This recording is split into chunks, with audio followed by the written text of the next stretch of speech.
Hello and welcome back to part 3 of my Star Trek Prodigy Season 2 review. In case you're new here, for the past now 3 weeks, I have decided to split my review for Star Trek Prodigy Season 2 into 4 parts.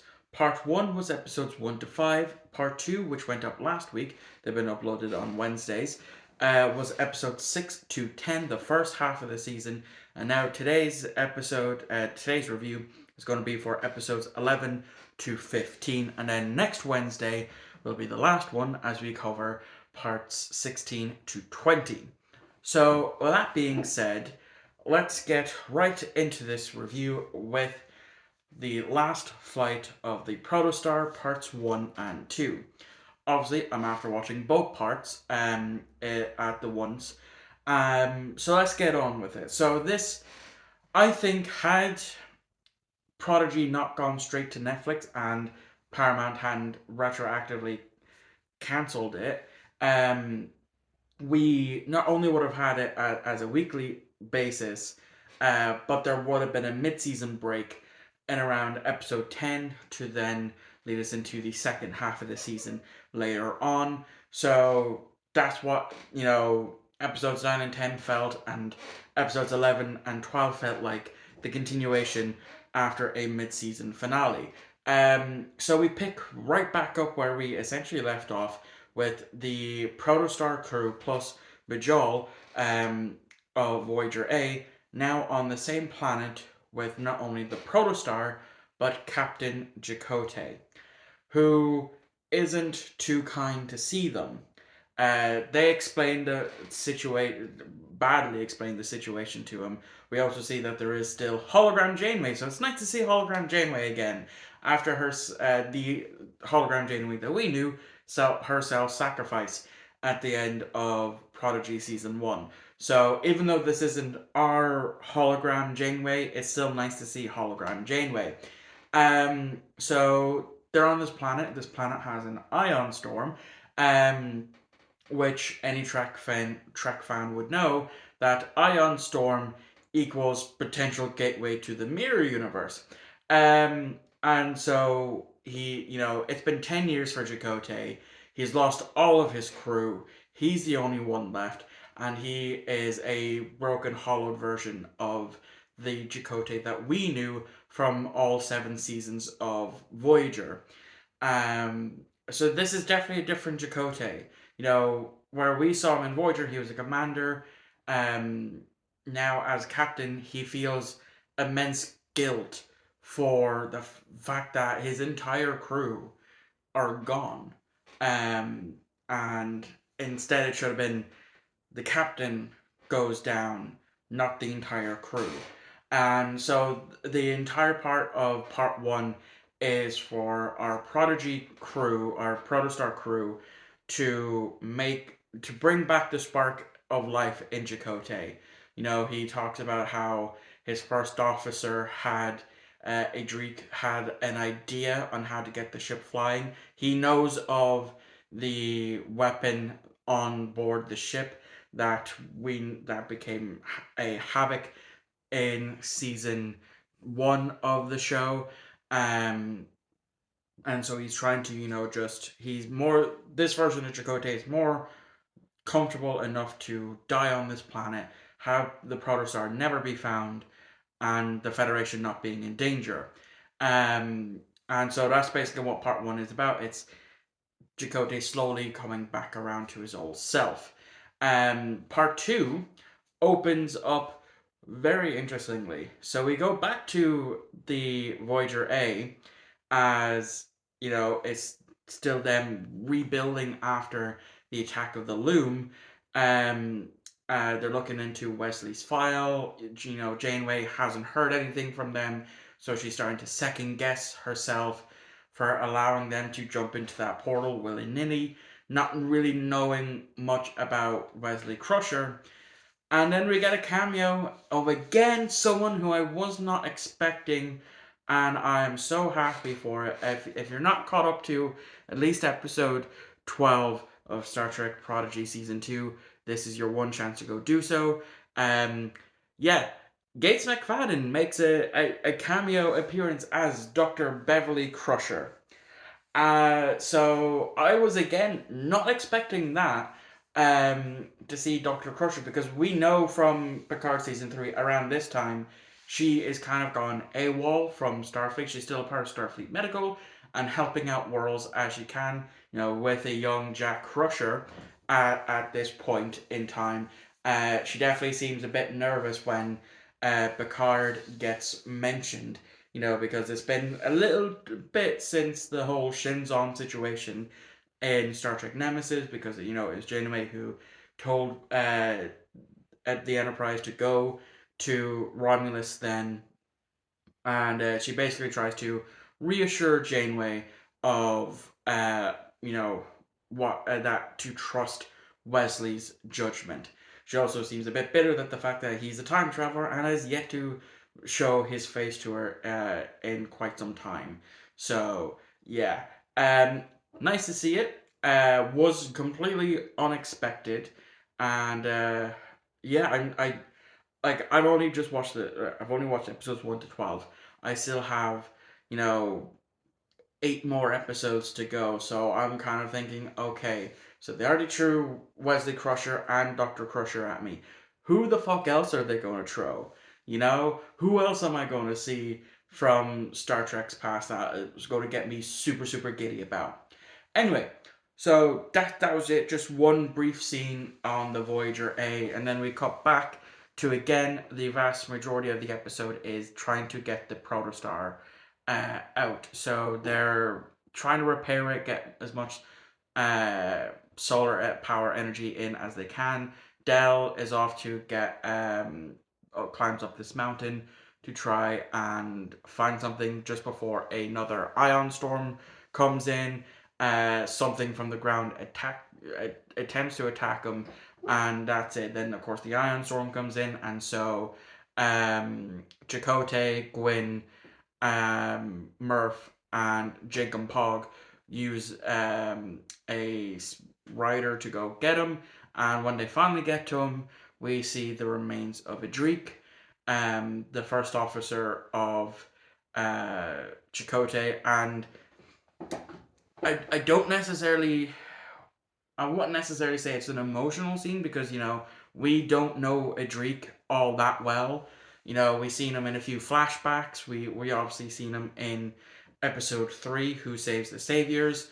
But there just wasn't enough there. Like, we've seen just how caring Chakotay is for his former crew when they went through that wormhole and went 52 years into the future to Solemn. But we don't have enough time spent with that for me to feel any emotional attachments. Was it sad? Yes. Did Robert Beltran do a good performance? Yes, I would say he did do a good performance, portraying the upset nature of finally after however like nearly about a decade of not seeing his first officer, already assuming that he's dead, but to actually see his corpse. You do see and feel the sadness that Chakotay is feeling at that point. And so they obviously know that Adrik's plan to restart the protostar actually works. So that's what this entire episode is about: is getting the protostar back up in the air, because when they crash land, they ejected the protocore, they vented plasma to make it show so that the protostar could never fly again.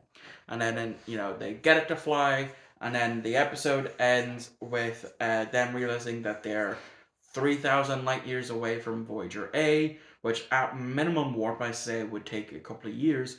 Um, and since they have no proto warp, Majal suggests that they make one. Now, I do have another negative thing to say about Dell, and that is in part two to the last fight of the protostar. I did not like the fact that he was again being a massive dick. He's there trying to steer the protostar. He's not doing. He almost gets the ship crashed. So Gwen is put in charge of that. He's put on a different task, and he's sulking. until Chakotay comes up and gives him a pep talk, captainly pep talk, and again, I don't like it. I don't like the way his character started at the beginning of the season. I don't like this now where he's sulking about potentially not being captain. Like I know it's a kids show, he's being childish, but we've done this. We've covered this already throughout season 1 of Prodigy. This is not where Dell should be at this point in time, you know. And he's forever being cocky about saying, "Oh, this is my ship." Well, it's not your fucking ship. It's actually Chakotay's ship. And he's constantly saying, "Oh, it's my ship. What have you done to my ship?" It kind of got annoying and old very very fast. And like I said in my the last review that I done for Prodigy season 2, Dell is my least favorite character in the show. Like I get he's the pseudo main character, but he's not very likable whatsoever. Like I get it, he's a child. This is a children's show, but we've covered this in season 1. We don't need to see this um, you know, 11, 12 episodes into the second fucking season. It's like with Beckett Mariner in Lower Decks, where she has, throughout seasons 2, 3, and 4, she has quite a bit of character regression back to her season 1 counterpart, only to relearn the same things over and over again. That is not something I want to see for Dell, because it's just going to get old really quickly and it's going to make me hate the character more and more. But yeah, that's all I have for that two-parter. I still have 3 more episodes to watch before I end off this review. So I'm still actually recording this second section on July 2nd.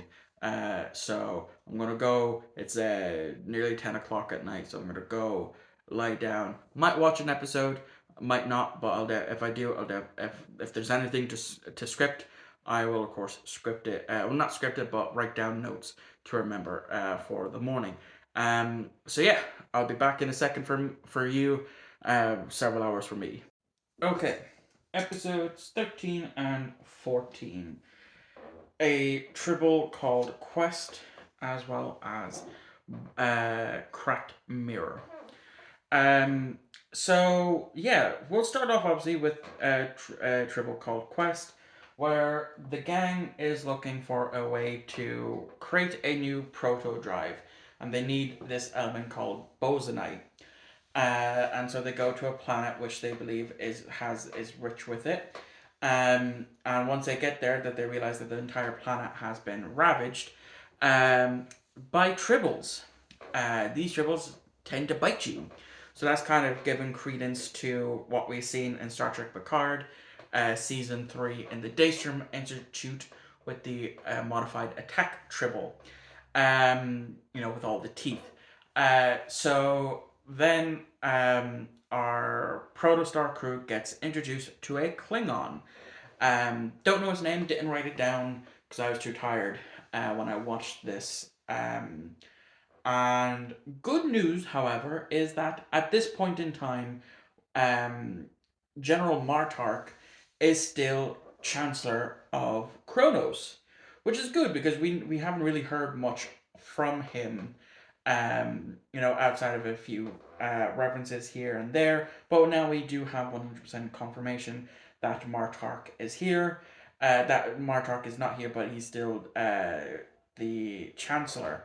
Um, so then Rock Talk decides to come up with a way because to help this Klingon, because his main goal was to design to genetically modify these tribbles so that way they stay small and not reproduce, because that's we know what tribbles are at this point.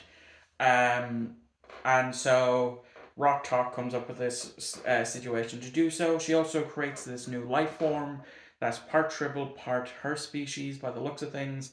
And if it wasn't for that, they would have perished towards the end of the episode when they beam up the bosonite. The tribbles, after eating the grain, start to go back because they didn't get enough grain, and eventually they all leave. And that's basically the end of the episode. is the proto drive is back online, and they are going to travel back to Voyager. So now we get on to episode 14, Cracked Mirrors, or Cracked Mirror. And it's at this point that I have to start typing out my notes because this arm, uh, I think this is as far as I'm going to get to lift it. I don't know what I've done to it. Maybe I slept on it wrong. It's in around the elbow here. I've tried a makeshift ice pack because I think it's tennis elbow or some shit like that. So it's done a little bit, but not a lot. So yeah, now we get on to, as I said, episode 14. And in my opinion, it's a great episode. You know, despite the last episode being somewhat filler, in a sense, this one gets straight to the action, where we arrive at the Voyager A, but not in the right timeline, because we've got another shattered episode, you know, from the season 7 episode in Voyager, where Chakotay was able to pass through Voyager in different time periods. That's what's happening for the Voyager A. The first one that they visit is where it turns out that it was actually Janeway, Tyrese, and the other one, uh, you know, the main three that we always see around Janeway, you know, including Janeway, they all perished. And so it's actually Jellicoe. Admiral Jellicoe is now on Voyager A. So that's another appearance by him. So that's 3. So there's still 5 more appearances. And yeah, so then they go to take a turbo lift down to sick bay to talk with the doctor, and they get split. So it's Chakotay, Del, Gwyn, Majol, and uh, Murph that pass through into a different timeline, whereas not Murph, Rock Talk and Zero end up in a different one. So we'll get to the Rock Talk one first because it's pretty brief.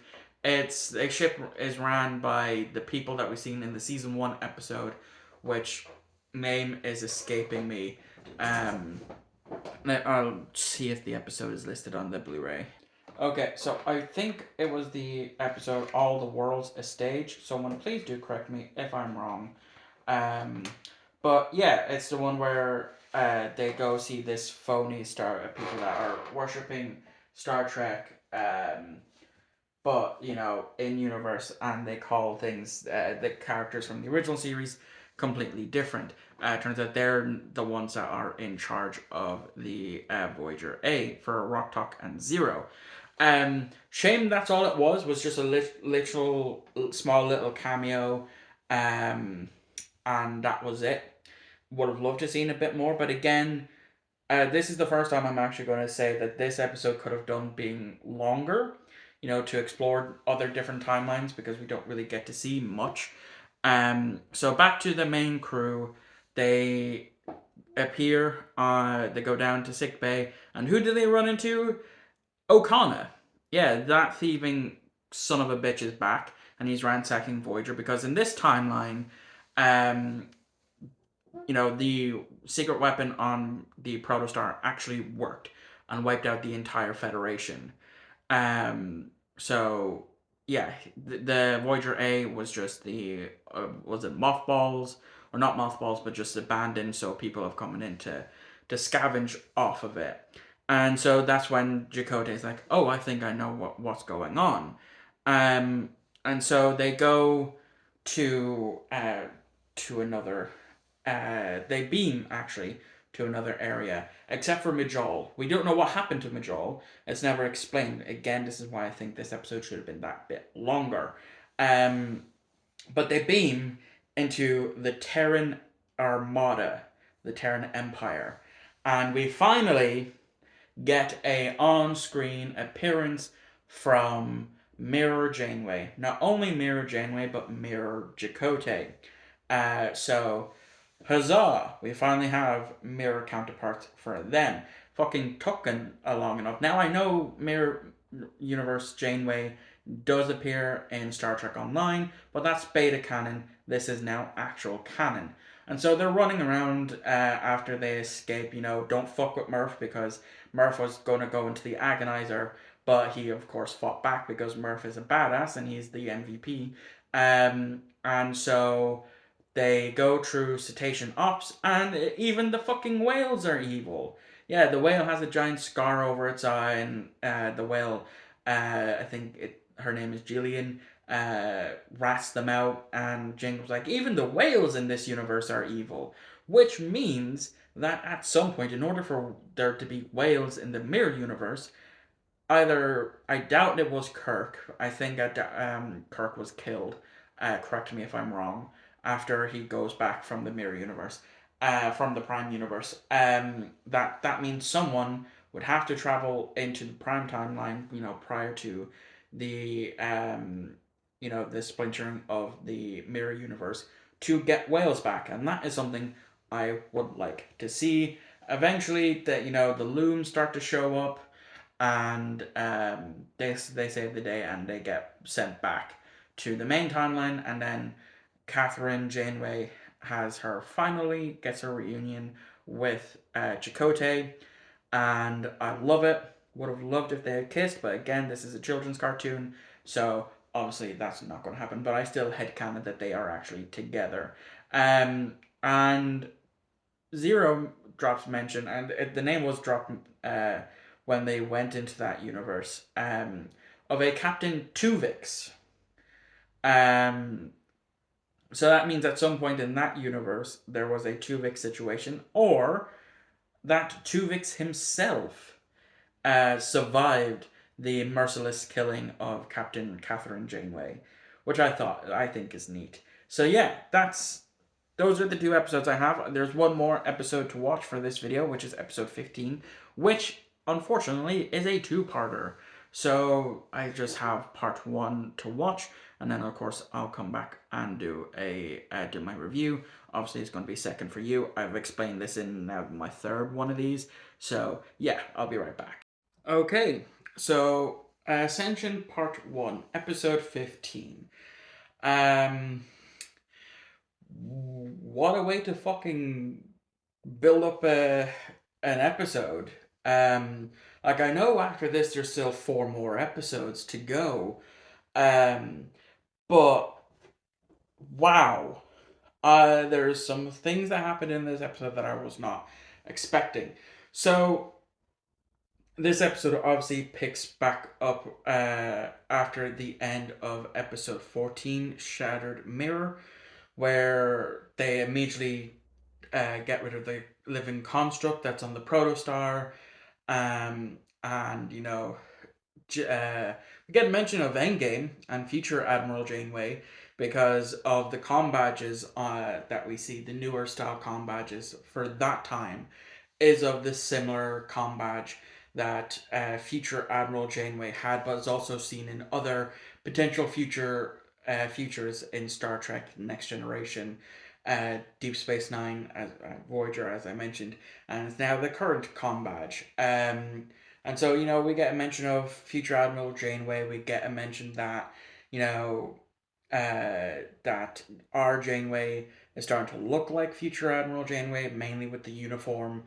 And so, yeah, it's grand to go in for a debrief to find out what's going to happen next, because, the next thing that they have to do is, of course, send the Protostar back to Tars Lamor for the events of Season 1 to play out.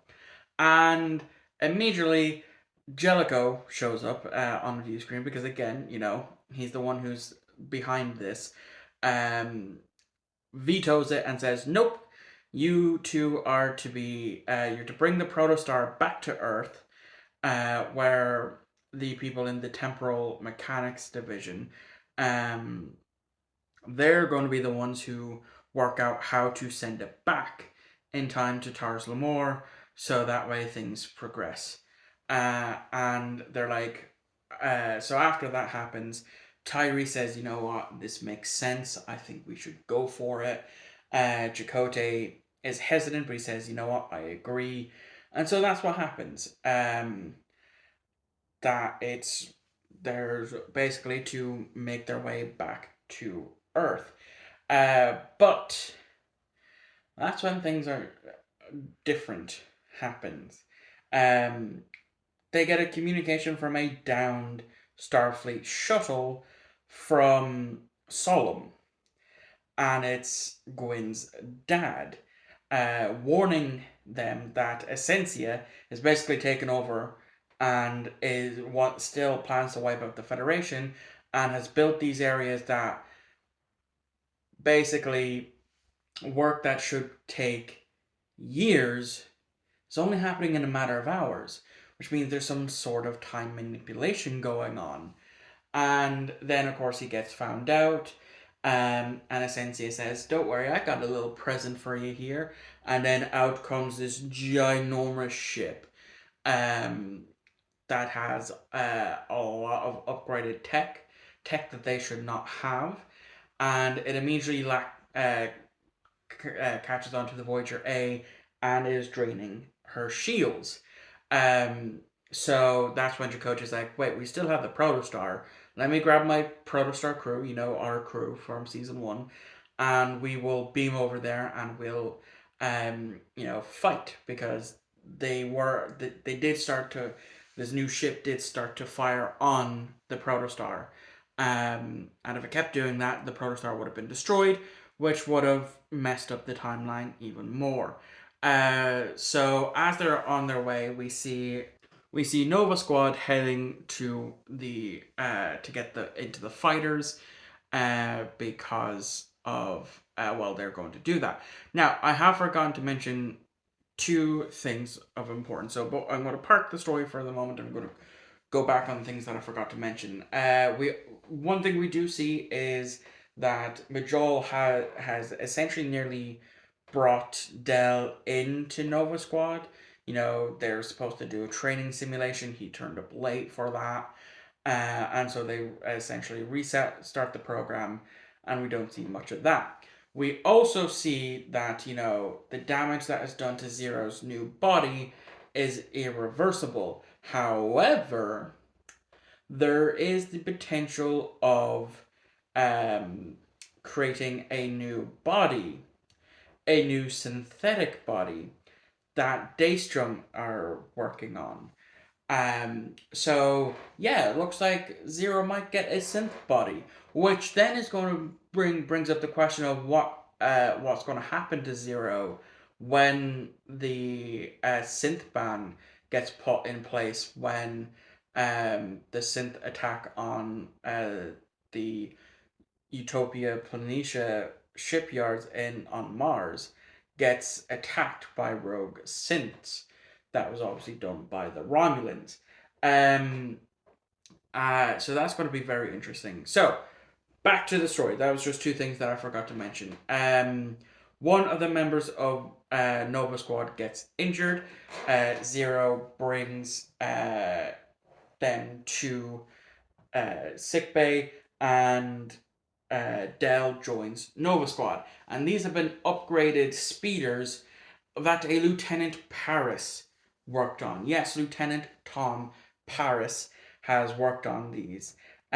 We know that Lower Decks takes place before Prodigy even happens.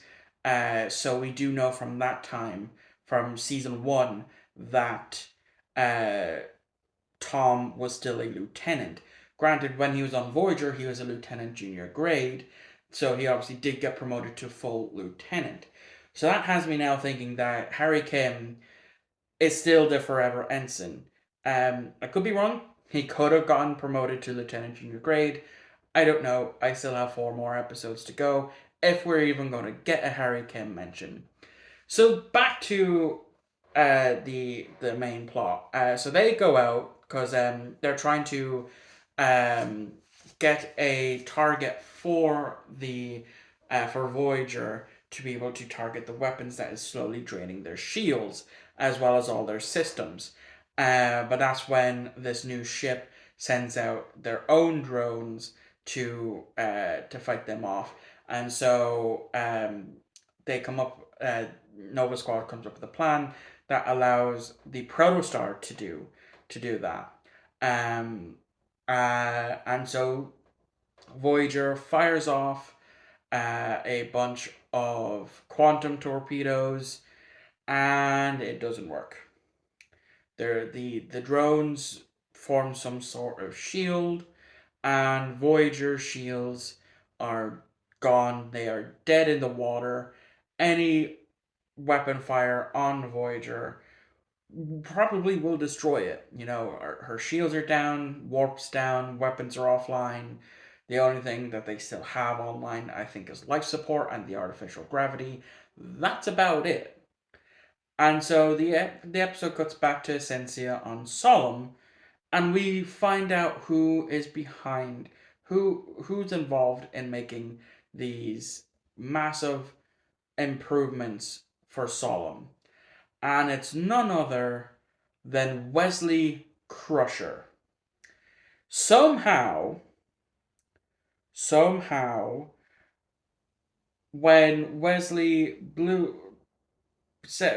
done stuff to the loom in the end of episode 10, between then and now, uh, somehow Essentia has managed to capture Wesley Crusher, and is using him.